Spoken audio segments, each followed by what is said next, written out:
Annapurani super 6 அப்படின்னு 6 cylinder வந்து நான் தரப்போறேன் அப்படின்னு வந்து சொன்னாரு. கேஸ் தட்டுப்பாடு யாரு காரணம்?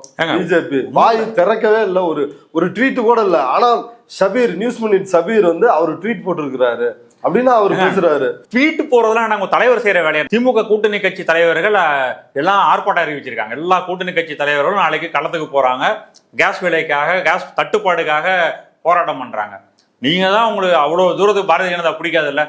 நீங்க நேற்று ஒரு போராட்டம் நடத்துறீங்க, ஆட்சி வந்து முடிய போகுது. இந்த நேரத்துல நீங்க ஒரு போராட்டம் நடத்தி ஜாதிவாரி கணக்கெடுப்பு நடங்க அப்படின்னு எப்படி நடத்த முடியும்?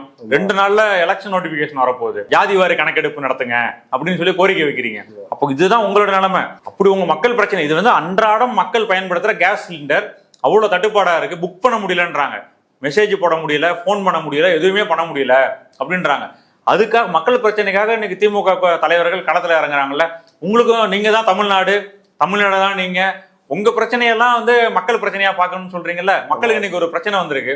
கூட பெட்ரோல் டீசல் தட்டுப்பாடு அவதூறு பண்ணா அது மக்கள் மேல அவதூறு பண்ண மாதிரி. ஆமா அப்படி சொல்றாரு. இப்ப இவருடைய பிரச்சனையெல்லாம் மக்கள் அவங்க பிரச்சனையா பாக்கணுமா?